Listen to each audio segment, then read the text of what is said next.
आजच्या सकाळी पुन्हा एक वार मनन चिंतनाच्या द्वारे परमेश्वराचं स्तवन करू. आज आपण विजय संगीत गीत क्रमांक 1 गाणार आहोत. परमेशाला स्तवा निरंतर, परमेशाला स्तवा.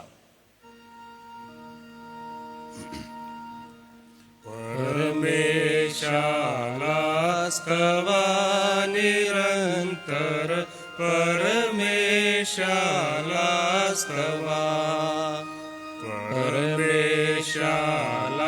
स्तवा निरंतर, परमेशाला स्तवा. नित्यतयाच्या पवित्र स्थानी जाऊन त्याला स्तवा, जाऊन त्याला स्तवा निरंतर, परमेशाला स्तवा, परमेशाला स्तवा निरंतर, परमेशाला स्तवा. सामर्थ्याचा प्रसरतयाचा आणून ध्यानी स्तवा, आणून ध्यानी स्तवा निरंतर, परमेशाला स्तवा, परमेशाला स्तवा निरंतर, परमेशाला स्तवा. वर्णात्याचे प्रताप महती गाऊन त्याला स्तवा, गाऊन त्याला स्तवा निरंतर, परमेशाला स्तवा, परमेशाला स्तवा निरंतर, परमेशाला स्तवा. कर्णविनाशतार घेऊन जगदीशाला स्तवा, जगदीशाला स्तवा निरंतर, परमेशाला स्तवा, परमेशाला स्तवा निरंतर, परमेशाला स्तवा. वाजवूनिया मृदुंग करुणी नर्तन त्याला स्तवा, नर्तन त्याला स्तवा निरंतर, परमेशाला स्तवा, परमेशाला स्तवा निरंतर, परमेशाला स्तवा. तंत्रयंत्र वाद्यांच्या नादे विश्वपतीला स्तवा, विश्वपतीला स्तवा निरंतर, परमेशाला स्तवा, परमेशाला स्तवा निरंतर, परमेशाला स्तवा. मंजुध्वनीच्या उच्च ध्वनीच्या, मंजुध्वनीच्या उच्च ध्वनीच्या झांजावर त्या स्तवा, झांजावर त्या स्तवा निरंतर, परमेशाला स्तवा, परमेशाला स्तवा निरंतर, परमेशाला स्तवा. प्राणी मात्र हो सवा परेशा, परमेशाला स्तवा, परमेशाला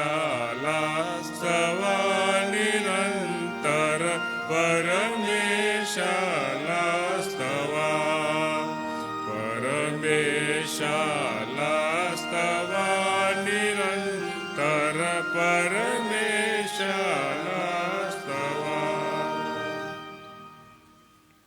आजचं जे मनन आहे ते सन्माननीय रेव्हरंड सॅमसन जयकर पाळक साहेबांकडून आहे. येणाऱ्या मननासाठी प्रार्थना करूया. हे दयाळू परमेश्वर पित्या, आम्ही आजच्या सकाळी पुन्हा एक वार तुझी कृपा मागतो. आजच्या दिवसाची सुरुवात सुमधुर या गीताच्या द्वारे आम्ही केलेली असताना देवबापा आमची स्तुती सुमनं तुझ्यासमोर मान्य असो व या दिवसात तुझ्या प्रिय दासाकडून तुझी स्तुती करणं याविषयी मनन चिंतन करीत असताना आज रेव्हरंड सॅमसन जयकर पाळक साहेबांना तुझी कृपा तुझा अनुग्रह दे व त्यांच्या कर्वे आमच्या अंतकरणाची नव्याने पकड घे. आजच्या मननाच्या सेवेसाठी तू त्यांचा सहाय्य करतास हो व आम्हाला एक नवा आशीर्वाद दे. ही प्रार्थना ख्रिस्त येशूच्या नावाने केली म्हणून तू ऐक. आमेन. आपल्या सगळ्यांच्या उपस्थितीत मी रेव्हरंड सॅमसन जयकर पाळक साहेब आपलं ख्रिस्तात स्वागत करतो आणि वचनाच्या सेवेला आमंत्रित करतो.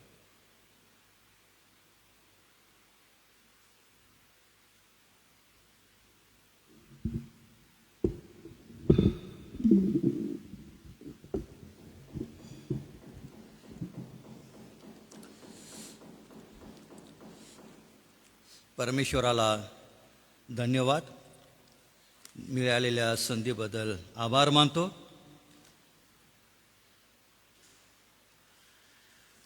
आज आपण पुन्हा एक वार परमेश्वराच्या स्तुती संदर्भात आध्यात्मिक मनन चिंतन करणार आहोत आणि म्हणून थोडा वेळ आम्ही आमचं लक्ष, आमचं मन, आमचं अंतःकरण देवाकडे, देवाच्या वचनाकडे लावूया आणि परमेश्वर देवबाप आज आम्हाला कोणतं नवीन आत्मिक मार्गदर्शन करता आहे ते समजून घेण्याचा आम्ही प्रयत्न करूया. म्हणून आजच्या नवीन दिवसाबद्दल, नवीन संधीबद्दल देवाला धन्यवाद देतो. जमलेल्या सर्व आदरणीय वडीलजनांना, पाळक वर्गाला प्रभू श्री ख्रिस्ताच्या पवित्र नावामध्ये सलाम. ऑनलाईन सभेमध्ये सहभागी होणाऱ्या आमच्या सर्व विश्वासणाऱ्यांना प्रभू येशू ख्रिस्ताच्या नावामध्ये सलाम. आजच्या मननासाठी आहे स्तोत्र 150 आणि या माध्यमातून, या वचनाच्या द्वारे गेल्या काही 2-3 आध्यात्मिक चिंतन मननामध्ये आपण पाहतो की एक देवाची मंडळी म्हणून, देवाचे विश्वासणारे जन म्हणून, ख्रिस्ती व्यक्ती म्हणून मी देवाची स्तुती का केली पाहिजे, त्याचं मर्म, त्याचं गांभीर्य ख्रिस्ती जीवनामध्ये किती अनमोल आहे याची जाणीव बायबलमध्ये वारंवार आम्हाला करून देण्यात आलेली आहे. आणि म्हणून स्तोत्र 150 पुन्हा एक वार या दिवसामध्ये आपण नेहमी हे गीत ऐकतो, जे आज पहिलं गीत आपण ऐकलं विजय संगीतमध्ये, उपासना संगीतमध्ये पण आहे. या स्तोत्रावर आधारित असं गीत आहे. आणि जर तुम्ही बारकाईने ते गीताची रचना पाहिली तर त्याच्यामध्ये परमेशाला स्तवा हा शब्द स्तवा कमीत कमी 10 वेळा आलेला आहे. यावरून आम्हाला समजतं की देवाची इच्छा ही आहे की आम्ही त्याचे भक्त आहोत, आम्ही त्याचे उपासक जर आहोत तर आमच्या जीवनामध्ये ही उपासना कशा प्रकारे केली पाहिजे याचं वर्णन दाविदाने जे दिलेले स्तोत्र आहेत, कोरपुत्रां स्तोत्र आहेत आणि विविध प्रकारे पवित्र शास्त्र आधारित स्तुती कशी केली जाते ते आम्ही पाहणार आहोत. प्रभू येशूच्या नावामध्ये मी वाचतो स्तोत्र 150. याचा जो विषय आहे परमेश्वराचे स्तवन करा. परमेशाचे स्तवन करा, देवाचे त्याच्या पवित्र स्थानी स्तवन करा, त्याच्या सामर्थ्याच्या अंतराळात त्याचे स्तवन करा, त्याच्या पराक्रमाच्या कृत्यांबद्दल त्याचे स्तवन करा, त्याच्या थोरवीच्या वैपुल्यानुसार त्याचे स्तवन करा, कर्णा वाजवून त्याचे स्तवन करा, सतार व वीणा वाजवून त्याचे स्तवन करा, डफ वाजवून व नृत्य करून त्याचे स्तवन करा, तंतुवाद्ये व बासरी वाजवून त्याचे स्तवन करा, खणखणणाऱ्या टाळ वाजवून त्याचे स्तवन करा, झणझणणाऱ्या झांजा वाजवून त्याचे स्तवन करा. प्रत्येक प्राणी परमेशाचे स्तवन करो, परमेशाचे स्तवन करा. आमेन. परमेश्वर देवा या वचनाच्या द्वारे आम्हा सर्वांचं सहाय्य करू. प्रार्थना करू. परमेश्वरा आभार मानतो, तुला धन्यवाद देतो. पुन्हा एक वार एक नवीन संधी तू मला आणि आज आम्हा सर्व विश्वासणाऱ्यांना ऑनलाईन सभेमध्ये सहभागी होणार आमच्या प्रिय मंडळीला तू लाभू दिलीस. याबद्दल आभार मानतो, तुला धन्यवाद देतो. आज या नवीन सकाळी पुन्हा एक वार प्रभू तुला आम्ही शरण येतो. मी स्वतः शरण येतो. तू माझा आणि मंडळीचा स्वीकार कर. माझ्या सर्व अपराधांची पापांची तू क्षमा कर. तुझं वचनाची संधी तू मला उपलब्ध करून दिली, त्याबद्दल देवबापा तुझे मनापासून आभार मानतो. पुन्हा एक वार मी तुला विनंती करतो, प्रार्थना करतो. प्रभू तुझं पवित्र वचन सांगत असताना पुन्हा एक वार माझ्या अशुद्ध ओटा जिभेला स्पर्श कर. तुझं वचन सांगत असताना माझ्या विचारांचा, माझ्या भावनांचा प्रभू तू ताबा ठेव. माझ्या मुखावर देवबापा तू पहारा ठेव. आणि माझ्या मुखातून निघणारं जे तुझं वचन आहे ते ऐकणाऱ्या प्रत्येक विश्वासणाऱ्यांसाठी आत्माने जीवनास असू दे. आणि त्याच्याद्वारे देवबापा मला आणि मंडळीला एक नवीन आत्मिक आशीर्वाद दे, अशी मी प्रार्थना आणि विनंती करतो. या दिवसांमध्ये आम्ही स्तुती संदर्भात पाहत असताना एक नवीन प्रगटीकरण पुन्हा एक वार तू आम्हाला दे. आणि त्याद्वारे प्रभू तुझी स्तुती, तुझी आराधना आमच्या जीवात जीव असेपर्यंत करून घे, अशी तुला प्रार्थना आणि विनंती करतो. पुन्हा एक वार ही वेळ आणि देवबापा आम्ही स्वतः तुझ्या पवित्र हातामध्ये येतो. तू आम्हा सर्वांचा स्वीकार कर. येशूच्या नावाने प्रार्थना केली म्हणून तो ऐक. आमेन. मागे आम्ही पाहिलं होतं की परमेश्वराची स्तुती ही कशी केली पाहिजे आणि त्या स्तुती करण्यामध्ये अडखळणं कोणतं आहे, स्तुतीचा अर्थ काय आहे, हे आम्ही जाणून घेत असताना सर्वात महत्त्वाची जी गोष्ट आहे की परमेश्वराची स्तुती करणं म्हणजे जो माझा देव आहे त्या देवाशी माझं काय नातं आहे, माझं कर्तव्य काय आहे, हे जगामध्ये मंडळीच्याद्वारे जाहीर करण्याचं माध्यम म्हणजे परमेश्वराची स्तुती आणि आराधना करणे होय. परमेश्वराच्या स्तुतीचा उगम हा पवित्र शास्त्र आधारित आहे, हा स्वर्गाशी निगडीत आहे. कारण स्तुती आराधना स्वर्गामधूनच पृथ्वीवर आलेली आहे.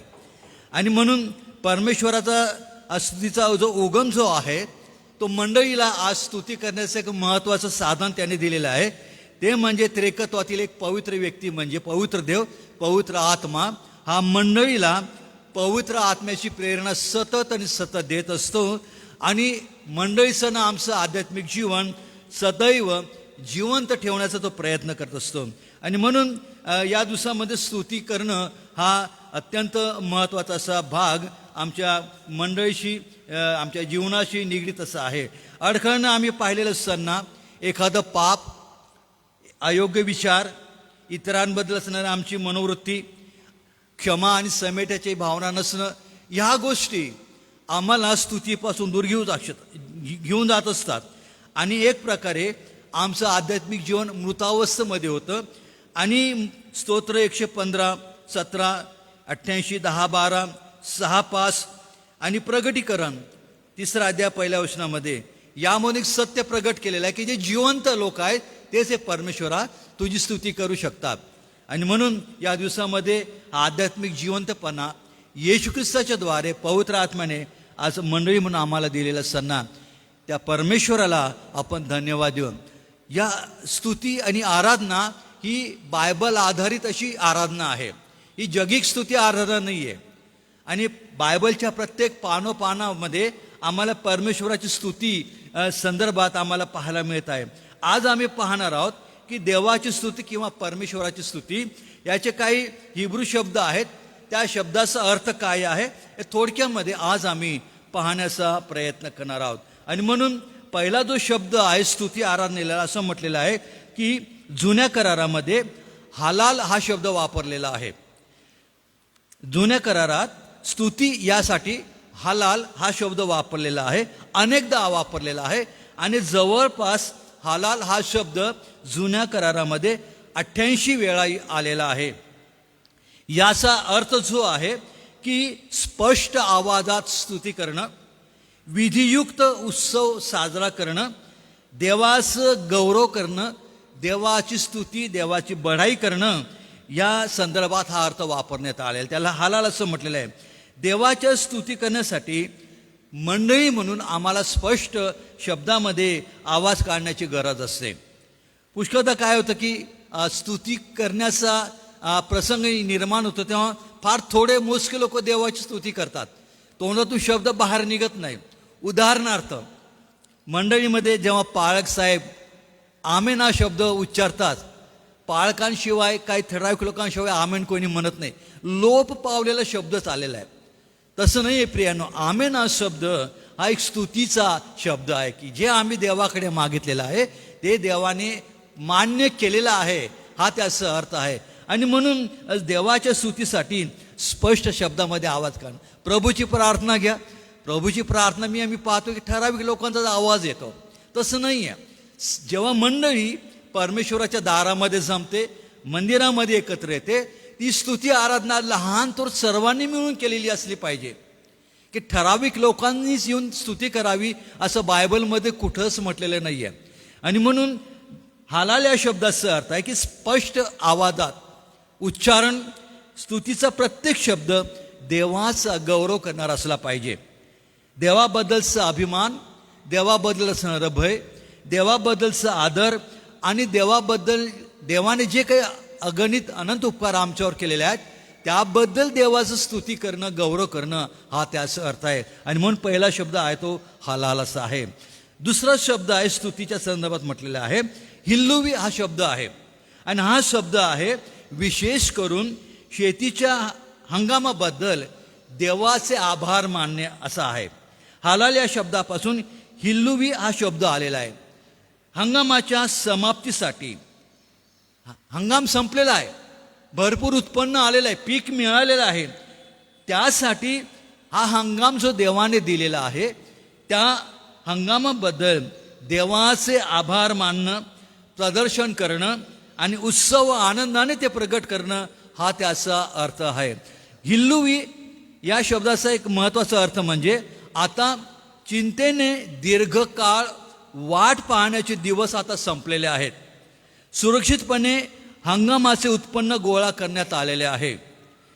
कठीण कष्टाचे काम आता संपलेले आहेत. शेतीची अवजारे आता खाली ठेवलेली आहेत. धान्य साठवून ठेवण्यात आलेलं आहे. शांतपणे सफळ हंगामासाठी आनंदोत्सव समारंभ साजरा करायचा आहे. आणि म्हणून सफळ हंगाम दिल्याबद्दल देवाची अंतःकरणपूर्वक मनापासून आनंदाने स्तुती करून त्याचे आभार व्यक्त करण्यासाठी हिल्लुवी हा शब्द वापरण्यात आलेला आहे. आणखी एक शब्द आहे महत्त्वाचा तेही लाह. हा शब्दसुद्धा पवित्र शास्त्र आधारित आहे. आणि याचा जो मूळ अर्थ आहे की गीतांच्याद्वारे स्पष्ट आवाजात केलेली स्तुती. आणि हा शब्द हालाल या शब्दापासून आलेला आहे. त्याची व्युत्पत्ती आहे ते तो म्हणजे तेही लाह. तेहीला यामध्ये गाण्यांवर अधिक भर दिलेला असतो. जसं आपण स्तोत्र 150 गीतांच्या रूपामध्ये आपण म्हणतो. आणि संपूर्ण स्तोत्रसहित आहे, काव्यात्मक पुस्तक आहे, गीतात्मक पुस्तक आहे ते. या तेही लाह या शब्दांमध्ये गाण्यांवर भर दिलेला असतो. त्यामध्ये देवाचा स्वभाव, त्याचे सद्गुण, त्याने केलेले कार्य, देवाबद्दल असणारा आदर, महिमा या गीतांच्याद्वारे स्पष्टपणे प्रगट करून सांगणे हा या शब्दाचा अर्थ आहे. थोडक्यामध्ये देवाशी ममता आहे, देवाची प्रीती, दया, संरक्षण आहेत, त्याने दिलेला तारण आहे, त्याने केलेला पुरवठा आहे, दिलेले सर्व प्रकारचे स्वर्गीय आशीर्वाद आहे. याबद्दल गीतांच्या माध्यमातून काव्यात्मक रूपाने देवाची स्तुती करणं हा त्याचा अर्थ आहे. चौथा जो शब्द आलेला स्तुतीच्या संदर्भात तो म्हणजे शबाक. याचा अर्थ आहे मोठ्याने उंच स्वरात जय जयकार करून देवाची स्तुती करणं हा आहे. शबाक या शब्दाच्या द्वारे एक प्रकारे जणू काय युद्धामध्ये विजय मिळवलेला आहे त्या विजयाचा निनाद आणि ज्याच्यामुळे विजय मिळवलेला आहे त्याची विजयी गौरव प्रगट करून त्याची स्तुती करणं हा या शब्दाचा अर्थ आहे. याचा अर्थ असा की स्तुती करण्यासाठी नेहमीच मोठ्याने ओरडून स्तुती केली पाहिजे, जय जयकार केला पाहिजे असा त्याचा अर्थ नाही आहे. काही ठराविक वेळेला काही प्रसंगी कधी कधी मोठ्याने जयघोष करून देवाची स्तुती आणि आराधना केली पाहिजे. त्या संदर्भात शबाक हा शब्द आलेला आहे. उदाहरणार्थ जर तुम्ही निर्गम याचा 15वा अध्याय काढाल तर त्या ठिकाणी आम्ही पाहतो की जेव्हा फारो राजाच्या सर्व प्रकारच्या संकटामधून देवाने इस्रायल लोकांची मोशेच्या द्वारे सुटका केली तेव्हा बहीण भावांनी गीतं म्हटलेलं आहेत. मोशेने पण स्तुती केलेली आहे. निर्गम याचा 15वा अध्याय. तेव्हा मोशे आणि इस्रायल लोक यांनी परमेश्वराला गीत गायले. का? तर परमेश्वराने तांबड्या समुद्रातून त्यांना चुकूरपणे बाहेर काढलेलं आहे. अद्भुत चमत्कार केलेला आहे. 10 वेगवेगळ्या प्रकारचे पिढा आणून त्यांनी त्या फारो राजाला एक प्रकारे त्याला तारण केलेलं आहे आणि अद्भुतरित्या आम्हाला या समुद्राच्या पार त्यांनी बाहेर काढलेलं आहे. फारोचे रथ घोडे त्यांनी समुद्रामध्ये गाडून टाकलेले आहेत. एक मोठा विजय देवाने आम्हाला दिलेला. म्हणून मोशेने पण ते गीत गायलं. तो म्हणतो मी परमेश्वराला गीत गाईन कारण तो विजयी होऊन उन्नत झालेला आहे. घोडावर स्वार त्याने समुद्रात टाकून दिले आहे. परमेश्वर माझे बल, माझा स्तोत्र विषय आहे. तो माझा उद्धारकर्ता झाला आहे. हाच माझा देव, स्तवनाने मी त्याला सुशोभित करेन. हा माझा पित्याचा देव, मी त्याचा महिमा गाईन. पुढं मिर्यामने बी काय केलेलं आहे? हे स्तुती गात असताना मिर्यामच्या बद्दल पण म्हटलेलं, ती एक संदेष्टी होती. देवाने या बहीण भावंडांचा उपयोग इस्रायलच्या पुढारीपणामध्ये केलेला आहे. आणि 19 वचन बघा त्या ठिकाणी. फारोचे घोडे रथ स्वार समुद्रात गेले. परमेश्वराने समुद्राचे पाणी त्यांच्यावरून वाहविले. पण इस्रायल लोक भर समुद्रामध्ये कोरड्या जमिनीवरून चालत गेले.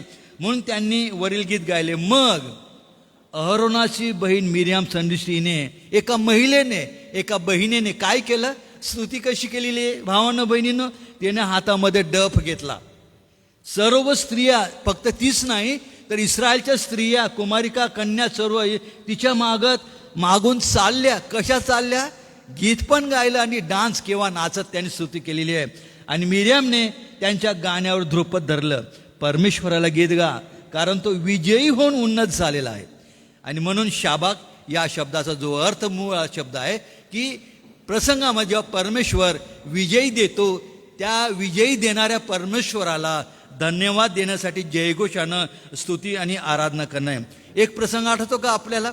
लूक याचा लूक शुभवर्तमान आम्ही जर वाचतो 19व्या अध्यायामध्ये एक मिरवणूक निघालेली आहे प्रभू ख्रिस्ताची. यरुशलेममध्ये प्रवेश करण्याच्या आधी ना, गाढवाच्या शिंगरावर बसून जेव्हा तो येतोय, लोकांनी काय केलेलं आहे? एक मोठा विजय, वधस्तंभावरचा विजय मिळवण्यासाठी ज्या उद्देशाने येशू त्या प्रवेश करीत आहे, त्या हेतूने आणि जी काही चमत्कृत्ये महत्कृत्ये येशूने केलेली होती त्याची जाणीव ठेवून लोकांनी काय केलेलं आहे? होसान्ना होसान्ना, दावीद पुत्राला होसान्ना, जय जयकार केलेला आहे, जयघोष केलेला आहे. एक विजयाचा उन्माद म्हणजे शबाक आहे. आणखी एक स्तुतीचा शब्द वापरलेला आहे, जमार. हिब्रू शब्द आहे जमार. याचा अर्थ म्हणजे संगीत वाद्यांच्या द्वारे देवाला केलेली स्तुती. बघा, ही सर्व पवित्र शास्त्र आधारित आहे. हे जगिक नाही आहे, पवित्र शास्त्र आधारित स्तुती आहे. आणि म्हणून पुष्कळदा असं म्हटलेलं की संगीत हे भक्तीचं हृदय आहे. संगीत काय आहे? भक्तीचं हृदय आहे. आणि म्हणून पवित्र शास्त्रामध्ये बघा की त्याची व्यवस्था दावीद राजाने पण केलेली होती. पहिले इतिहास याचा जर 25वा अध्याय तुम्ही संपूर्ण काढाल तर एका विशिष्ट गटांची नेमणूक संगीत गीत वाद्यांच्या द्वारे दावीदाने नेमणूक केलेली होती. ते जवळपास 288 लोक होते. आणि बघा पहिले इतिहास 25वा अध्याय, दावीद व सेनापती यांनी आसाफ, हेमान, यदुतून यांच्या वंशजापैकी कित्येकास वाद्यांचा उल्लेख आहे. या ठिकाणी वीणा, सारंगी व झांजा वाजून संदेश देण्याची सेवा करावी म्हणून वेगळे केले होते. हे सेवेचे काम करणारी संख्या येण्याप्रमाणे मग ती संख्या दिलेली आहे. आणि मग असं म्हटलेलं आहे की सर्व वीणा, सारंगी आणि कर्णा वाजून परमेश्वराच्या मंदिरामध्ये देवाची स्तुती करत असत. आणि 7व्या वचनामध्ये असं म्हटलं आहे की ते 288 असे लोक होते. आणि पुढे 12 असा गट दिलेला आहे. त्या संपूर्ण अध्यायामध्ये 12 लोकांची यादी दिलेली आहे की कोणी कशा प्रकारे स्तुती करावी, कोणतं वाद्य वाजवावं. थोडक्यामध्ये जमार या शब्दाचा अर्थ आहे की जी काही उपलब्ध साधन सामुग्री आहे संगीताची, ती सुद्धा देवाच्या सेवेसाठी उपयामध्ये आणली पाहिजे. आणि मग स्तोत्र 150 आपण वाजलं, त्याच्यामध्ये स्तुती करायचा आदेश दिलेला असतानाच दावीद राजाने संगीताचं वाद्यांचं पान मोठं दिलं आहे. कर्ण आहे, बासरी आहे, टाळ आहे, झणझणारा झांजा आहे, वीणा आहे, सतार आहे. अनेक माध्यमातून आपण परमेश्वराची स्तुती करू शकतो. आणि ही स्तुती आराधना जगिक नाही आहे, ही बायबल आधारित आहे, हे लक्षात असू द्या. आणि म्हणून अशा प्रकारची संगीतमय स्तुती आणि आराधना केली जाते. तेव्हा ही स्तुती आराधना मंडळीला, आम्हाला देवाच्या उपस्थितीची जाणीव करून देते किंवा आम्हाला देवाच्या समक्षमध्ये घेऊन जाते. आणि म्हणून संगीत वाद्यांचा उपयोग ही सुद्धा देवाच्या स्तुती आराधनेसाठी आम्ही वापरतो. ते अतिशय योग्य आहे, ते बायबल आधारित आहे. आणि म्हणून त्याचा उपयोग नेहमी देवाच्याच स्तुतीसाठी आम्ही केला पाहिजे. आणखी एक शब्द आहे, यादह असं म्हटलेलं आहे.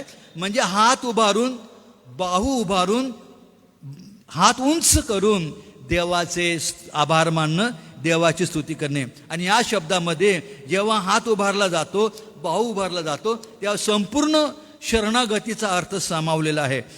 उदाहरणार्थ, युद्धामध्ये पराभूत झालेले जे सैन्य, विजयी सैन्य त्यांच्या पुढे चालतात आणि हे पराभूत झालेले सैन्य दोघी हात वरती करून आम्ही शरण आलेलो आहोत तुम्हाला, या अर्थाने तो सूचित केलेला शब्द या शब्दामध्ये आहे. त्याला याद असं म्हटलेलं आहे. दुसरा एक शब्द आहे, 7वा शब्द बरक, म्हणजे गुडघे टेकून देवाची स्तुती करणं. या शब्दात देवाची परमश्रेष्ठता मान्य करून त्याच्या पुढे आदराने नम्र होणं, लीन होणं, गुडघे टेकून देवाला समर्पित होणं, हा त्याचा अर्थ आहे. आणि मग स्तोत्र 95 मध्ये काय म्हटलं, आपण त्याच्या पुढे गुडघे टेकू, त्याला शरण जाऊ. आणि 8वा जो शब्द आहे तो तोदाह, या शब्दा म्हणजे जवळपास एकच शब्द आहे, भक्तीसाठी आणि आभार मानण्यासाठी हात उंचावून देवाला धन्यवाद देणं. तोदाह हा शब्द वापरलेला आहे. आणि या वेगळ्या शब्दांचा अर्थ एकच आहे. हा शब्द बायबल आधारित आहे. आणि म्हणून देवाची स्तुती करणं हे फार परम आमचं कर्तव्य आहे. आम्ही कुठे का असना, कामधंदा करीत असू द्या, आम्ही घरामध्ये असू द्या, आम्ही बाहेर असू द्या, प्रार्थनेच्या कार्यक्रमामध्ये असू द्या, या सर्व प्रकारच्या माध्यमातून आम्ही देवाला आमच्या स्तुतीचा यज्ञ आम्हाला नित्य असा अर्पण करायचा आहे. आणि म्हणून हे महत्त्वाचे शब्दार्थ हे पवित्र शास्त्र आधारित आहे. आणि त्या आधारे आम्ही देवाची स्तुती आम्ही केली पाहिजे. पुढं आम्ही पाहणार आहोत की आम्ही स्तुती का केली पाहिजे. त्याचं आम्ही पुढच्या नेक्स्ट टर्ममध्ये आपण विषय आपण हाताळणार. म्हणून आजच्या दिवसाबद्दल देवाचे आभार मानून देवाच्या स्तुतीबद्दल जे 6-7 शब्द आपण पाहिलेले, त्या माध्यमातून आपल्याला थोडक्यात कल्पना येईल की स्तुती ही किती महत्त्वाची आहे, ती बायबल आधारित आहे. आणि त्या माध्यमातूनच आम्ही गीतांच्याद्वारे, संगीताच्या माध्यमातून आमच्या ओठांचा स्तुतीचा यज्ञ परमेश्वराला आम्ही अर्पण केला पाहिजे. या मननाच्याद्वारे परमेश्वर आपणा सर्वांना एक नवीन आशीर्वाद देऊन देवाचे आभार मानतो. Thank you very much. धन्यवाद पाळक साहेब, स्तुतीच्या या सुंदरशा मनन चिंतनासाठी. मी पाळक साहेबांचं आणि परमेश्वर पित्याचा आभार मानतो. आणि स्तुतीविषयी जे मूळ शब्द आहेत ते आपण आम्हाला दिलेत. कहाल, प्रभूची स्तुती करणे, या शब्दाच्या द्वारे आणि जे वेगवेगळे अर्थ आपण सांगितले, मी मनापासून आभार मानतो. कारण की खरंच देवाची स्तुती करणं ही फार मोठी गोष्ट आहे आणि ती आम्ही प्रत्येकाने आपल्या जीवनातून केली पाहिजे. आज ज्यांचा जन्मदिवस आहे त्यापैकी स्मिता वसावे यांचा जन्मदिवस आहे. प्रभुदेव बाप त्यांना जन्मदिनाचा आशीर्वाद देव. सोबतच आपल्या नित्य प्रार्थना आहेत, त्या नित्य प्रार्थना आपण करूया आणि प्रभूची स्तुती आपण करूया. मी रेव्हरंड विश्वास पाडवे साहेब आपणाला विनंती करतो, कृपा करून तुम्ही पुढे या. नित्य आपले प्रार्थना विषय घेऊन आपण प्रार्थना करावी.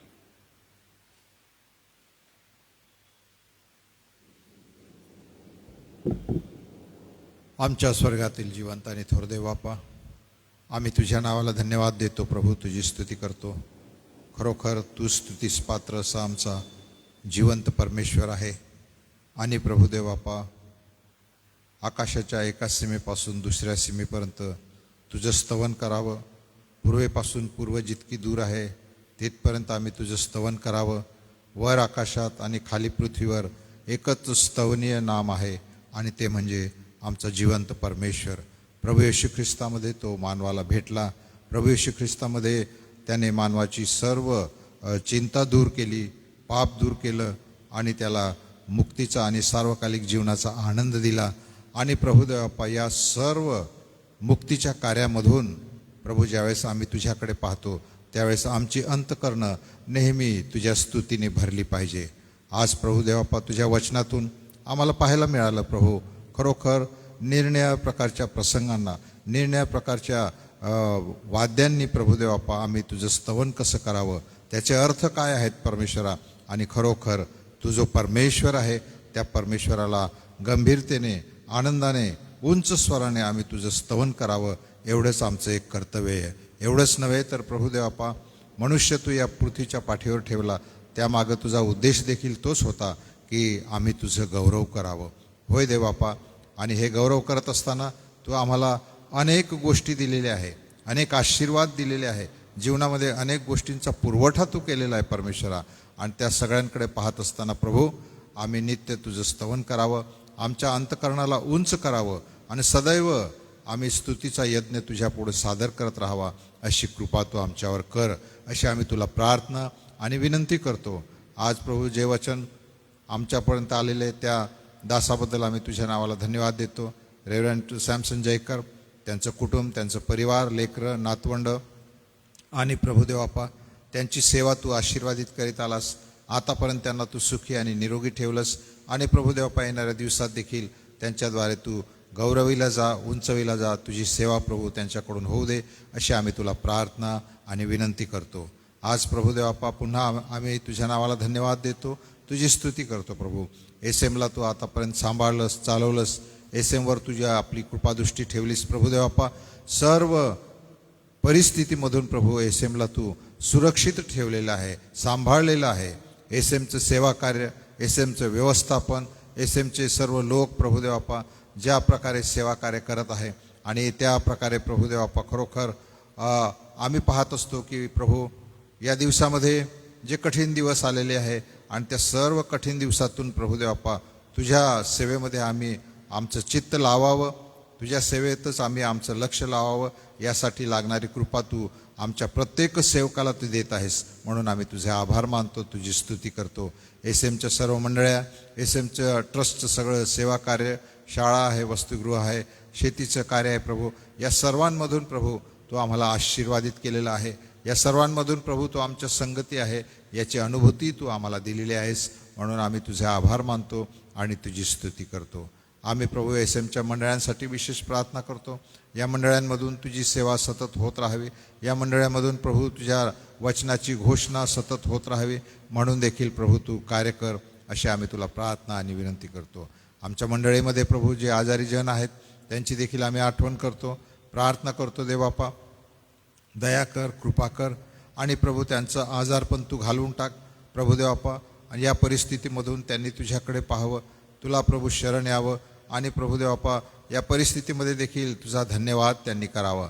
आणि प्रभू खरोखर या प्रकारे आम्ही तुझं नित्य स्तवन करत राहावं, अशी कृपा तू दे, अशी आम्ही तुला प्रार्थना आणि विनंती करतो. प्रभू आम्हाला पावसाची गरज आहे.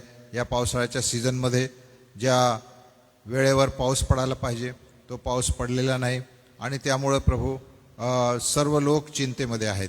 आणि प्रभुदेवापा तू जो काळजी घेणारा परमेश्वर आहे, तू जो वर आकाशातून आकाश कपाटे उघडून पर्जन्यवृष्टी करणारा परमेश्वर आहे, त्या तुझ्याकडे आमचे हात नित्य पसरलेले असावे. म्हणून देखील प्रभू आमचं मन प्रभू तुझ्याकडे लागलेलं असू दे. आणि येणाऱ्या दिवसामध्ये तू उत्तम प्रकारचा पाऊस देणार आहे, पुरेसा पाऊस देणार आहे, आमची समस्या तू दूर करणार आहे, या विश्वासानं आम्ही तुझ्याकडे मागत राहावं, अशी कृपा तू आमच्यावर कर, अशी आम्ही तुला प्रार्थना आणि विनंती करतो. आजच्या सुंदरशा संधीबद्दल आम्ही तुझे आभार मानतो, तुझी स्तुती करतो. आज दिवसभर आम्ही तुझ्या पवित्र आणि सुरक्षित हातात पडतो. ज्यांचे वाढदिवस आहे त्यांची देखील आम्ही आठवण करून प्रार्थना करतो. प्रभू त्यांना तू सांभाळलंच गेले वर्षभर, आभार मानतो आणि तुझी स्तुती करतो. येणारं वर्ष देखील त्यांचा तू सांभाळ कर, त्यांच्याबरोबर तू राहा आणि तुझ्या ओळखीमध्ये त्यांची वाढ होऊ दे, अशीच आम्ही तुला प्रार्थना आणि विनंती करतो. येशूच्या नावाने ही प्रार्थना केली आहे म्हणून तू ऐक. आमेन. धन्यवाद पाळक साहेब. आपण प्रभूने शिकवलेली प्रार्थना म्हणू, त्यानंतर रेव्हरंड जे एच पठारे पाळक साहेब पुढे येऊन आशीर्वाद देतील. हे आमच्या स्वर्गातील पित्या, तुझे नाव पवित्र मानिले जाऊ, तुझे राज्य येऊ, जसे स्वर्गात तसेच पृथ्वीवरही तुझ्या इच्छेप्रमाणे हो. आमची रोजची भाकर आज तू आम्हास दे, आणि जसे आम्ही आमचे ऋणे सुरू न सोडितो तसेच तू आमची ऋणे आम्हास सोड आणि आम्हास परीक्षेत आणू नकोस तर आम्हास सर्व वाईटापासून सोडवी कारण की राज्य सामर्थ्य आणि गौरव ही सर्व काळ तुझीच आहे. आणि आता आपल्या तारणाऱ्या प्रभू येशू ख्रिस्ताची कृपा, देवबापाची प्रीती आणि पवित्र आत्म्याची गोड संगती या सर्व प्रार्थना योद्ध्यांबरोबर आज ज्यांचे जन्मदिवस आहे त्यांच्याबरोबर, देवाची मंडळी आणि इस्रायल राष्ट्र याबरोबर आता आणि सदा सर्व काळ असो. आमेन. ख्रिस्त पवित्र शांती सत्प्रीती शोभा सौंदर्य माझी या जीवनी येशू पवित्र तू शुद्ध मज करी तुझे सौंदर्य दिसो या जीवनी. आमेन.